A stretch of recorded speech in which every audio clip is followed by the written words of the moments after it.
Bonsoir et bienvenue pour ce live de ce lundi soir. Et toujours le même topic que nous puis aborder durant les semaines qui nous passaient. Et moi, j'ai envie ce soir qui nous cause le miracle qui est en nous. Le miracle qui est en nous. Quand on arrive dans Luc, le chapitre 1er, les causes de la venue de la naissance de Jésus, et Luc 1er, le verset 26 à 38, et moi j'ai envie qu'il nous guette un petit cours ensemble. Au 6e mois, l'ange Gabriel fut envoyé par Dieu dans une ville de Galilée appelée Nazareth, auprès d'une vierge fiancée à un homme de la maison de David, nommé Joseph. Le nom de la Vierge était Marie. L'ange entra chez elle et dit « Je te salue, toi, à qui une grâce a été faite. Le Seigneur est avec toi. » Troublée par cette parole, Marie se demandait ce que pouvait signifier une telle salutation. L'ange lui dit « Ne crains point, Marie, car tu as trouvé grâce devant Dieu. Et voici, tu deviendras enceinte, et tu enfanteras un fils, et tu lui donneras le nom de Jésus. Il sera grand et sera appelé fils du Très-Haut, et le Seigneur Dieu lui donnera le trône de David son père. Il régnera sur la maison de Jacob éternellement, et son règne n'aura point de fin. Marie dit à l'ange, « Comment cela se fera-t-il » Marie dit à l'ange, « Comment cela se fera-t-il, puisque je ne connais point d'homme » L'ange lui dit, « Le Saint-Esprit viendra sur toi, et la puissance du Très-Haut te couvrira de son ombre. C'est pourquoi le saint enfant qui naîtra de toi sera appelé Fils de Dieu. » Que Dieu bénisse la lecture de sa parole et que Dieu bénisse ceux qui sont connectés ce soir. Et nous arrivons à comprendre ce que déjà, lorsque nous lisons les prophètes Ézéchiel le chapitre 36, Ézéchiel 36 et 26, dis-nous quelque chose qui est intéressant. Ézéchiel 36, 26. Il dit, « Je vous donnerai un cœur nouveau, et je mettrai en vous un esprit nouveau. J'ôterai de votre corps le cœur de pierre, et je vous donnerai un cœur de chair. Je mettrai mon esprit en vous, et je ferai en sorte que vous suiviez mes ordonnances et que vous observiez et pratiquiez mes lois. » Et après, nous trouvons bien sûr cette parole de Joël, car 800 ans avant, il dit, « Je répandrai mon esprit sur toute chair. Je répandrai mon esprit sur toute chair. » Quand je dis le miracle en nous, n'oubliez qu'il parfois, quand Jean le chapitre 14 et le chapitre 16, juste pour gagner les temps, nous avons ça verset là avant, qui cause la venue du Saint-Esprit, la promesse de Jésus à nous, à ses disciples, au corps de Christ, à l'Église. Et là, quelque chose passait de ce que un miracle. C'est un miracle. C'est pour cela, si vous avez besoin d'un titre ce soir, vous pouvez lire le miracle qui est en nous. Le miracle qui est en nous. Et là, Marie dit, comment cela est capable d'arriver? Comment vous êtes capable de m'enceinte et enfanter? comment ce qui te peut dire moi là, Gabriel, l'hypovine en réalité, et clair et net la façon dont Luc dit à nous cela, et lire metli tellement clair qu'il dit Marie dit à l'ange, comment cela se fera-t-il puisque je ne connais point d'homme? L'ange lui répondit, le Saint-Esprit viendra sur toi.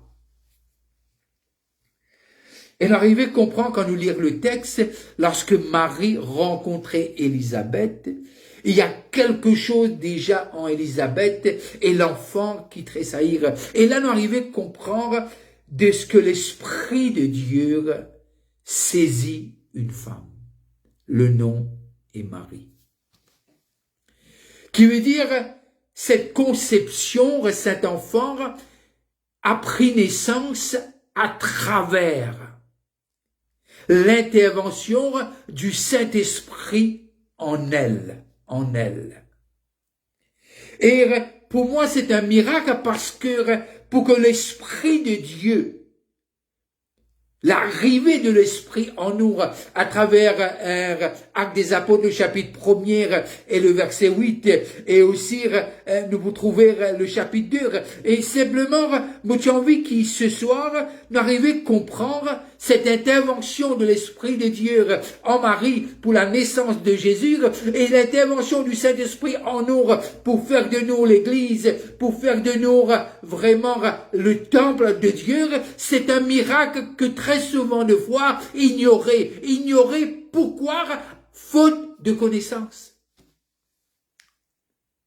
Alors, nous devons arriver à comprendre et saisir que quand la Bible dit que nous sommes une créature si merveilleuse, elle y cause déjà de nous l'héritage. Nous l'héritage qui Dieu fin promettre nous déjà avec Ézéchiel et le trou Joël, etc. L'Église, peut-être toi qui peux moi te dire tu pas connais le miracle, mais moi tu as envie de toi ce soir, l'habite ton corps est le temple du Saint-Esprit et que Dieu habite en toi, c'est un des plus grands miracles.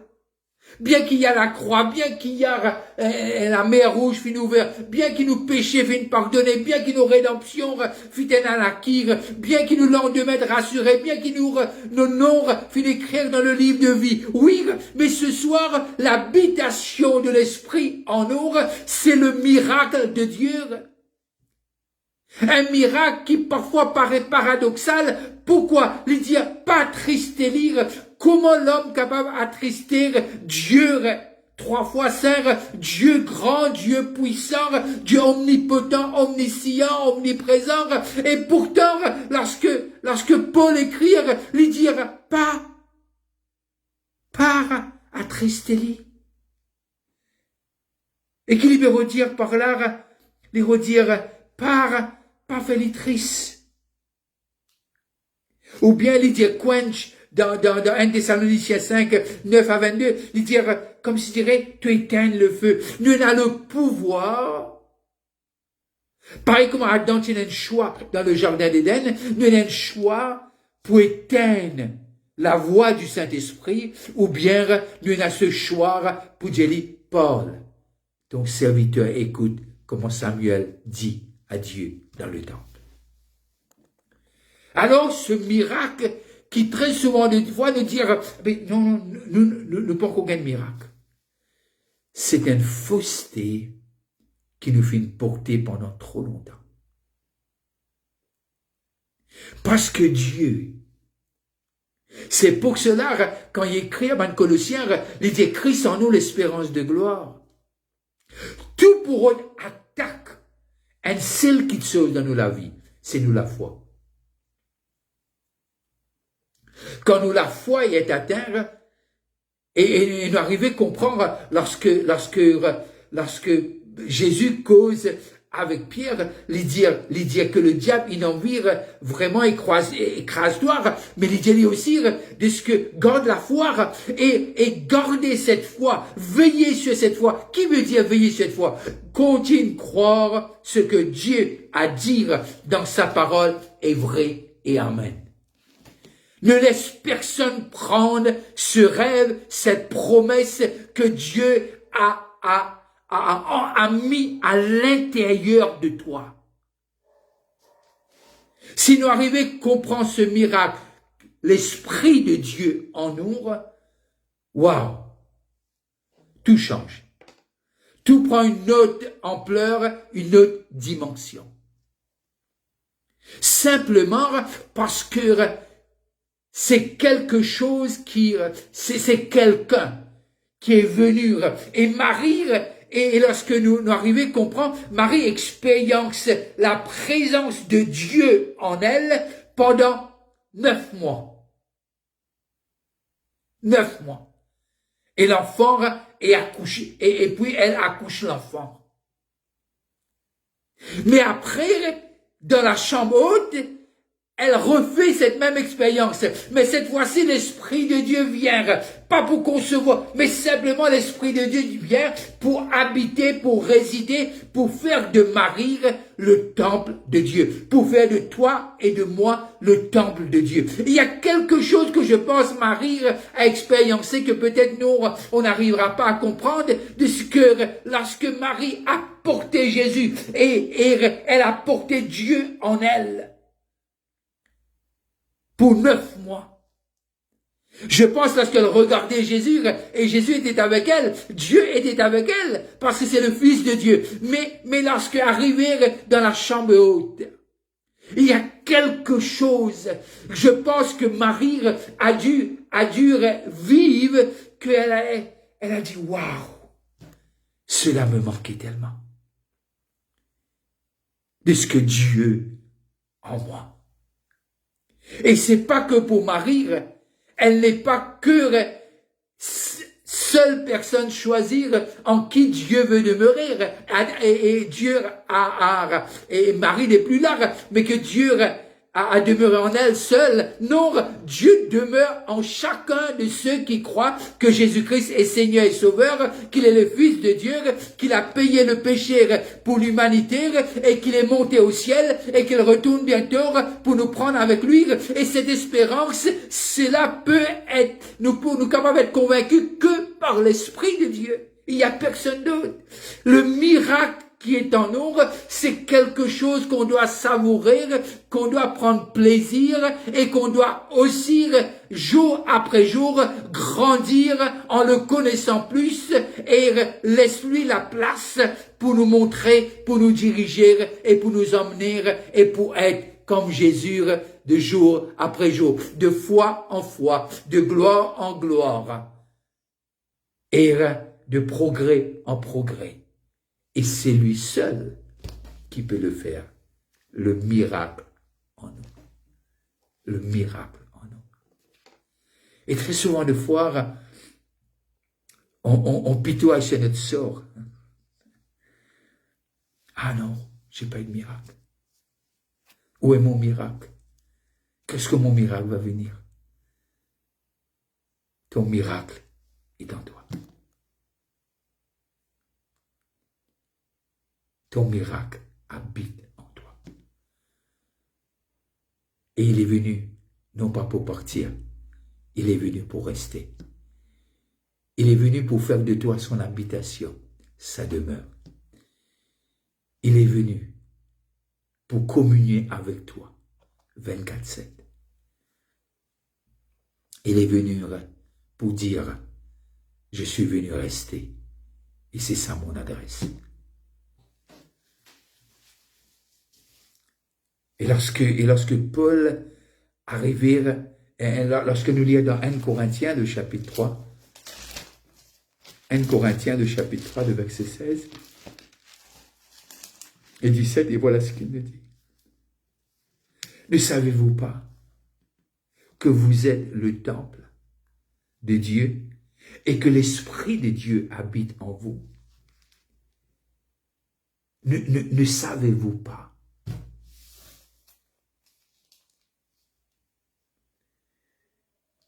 Ne savez-vous pas? 2 Corinthiens, le chapitre 6. 2 Corinthiens, le chapitre 6. Et le verset 16. Quel rapport y a-t-il entre le temple de Dieu, le temple et les idoles, quand nous sommes le temple de Dieu vivant? Comme Dieu l'a dit, j'habiterai et je marcherai au milieu d'eux. Je serai leur Dieu et ils seront mon peuple. Quelle relation, quel privilège, quel miracle de ce que on a Dieu qui habite en nous.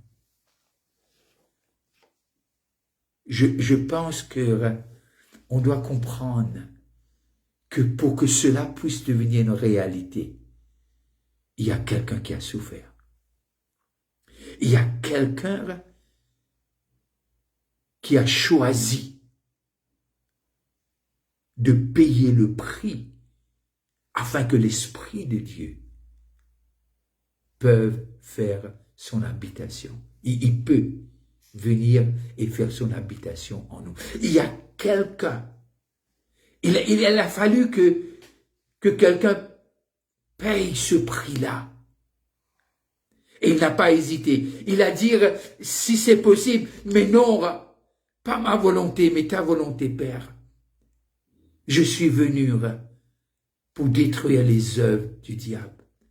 Et je suis venu afin que mon esprit puisse résider en l'homme, comme il résidait dans le premier Adam, avant Genèse, le chapitre 3. Alors aujourd'hui, réjouis-toi. C'est un moment de se jubiler pour dire que ton miracle est en toi. Et que notre miracle est en nous. Il a un nom. Il s'appelle Dieu, le Saint-Esprit, l'omnipotence, l'omniscience, l'omniprésence. Dieu habite en l'homme. Je répandrai mon esprit sur toute chair. Sur toute chair. Peut-être ce soir tu vas te dire, mais qu'est-ce qu'il faut que je fasse? Je ne connais pas. Mais c'est aussi simple que ça. Seigneur Jésus, je ne te connais pas. J'aurais souhaité te connaître. Révèle-toi à moi, parce que tu es omniprésent. Je veux savoir ce que tu as fait pour moi à la croix. Et je veux t'accepter comme Seigneur et Sauveur dans ma vie. Je ne sais pas où aller, Seigneur, mais j'ai appris qu'il y a un Dieu, qu'il y a quelqu'un qui est mort pour moi. Je veux te connaître. Simplement, tu lui dis, Seigneur Jésus, sauve-moi. C'est suffisant pour que tu passes du ténèbre à la lumière. Et c'est suffisant pour que tu sors de l'état où tu es et que tu deviennes enfant de Dieu. Alors, là où tu es, j'aurais souhaité te dire, c'était un plaisir d'être avec toi ce soir et d'être avec vous. Et je veux vous dire que Dieu vous aime et que le miracle que vous attendez est en vous, est en nous. Alors, passez une très bonne fin de soirée. J'aurais souhaité encore une fois ce soir vous inviter à notre conférence qui se tiendra du 24 au 27 juillet et le thème « Par mon esprit, dit le Seigneur ». Et jeudi, on se rencontre à 7h du soir, vendredi à 7h du soir, samedi à 6h30 et dimanche à 5h30. Invitez quelqu'un, c'est gratuit. Et cette conférence-là, on le fait chaque année, c'est pas pour Grace Fellowship, on le fait pour le pays. Alors, invite quelqu'un et j'espère te voir personnellement. Alors, si tu seras là pour la première fois, j'aurais souhaité te dire un bonjour. Que Dieu vous bénisse et c'est que votre miracle est en vous. Bye bye. Bonne fin de soirée. Restez connectés.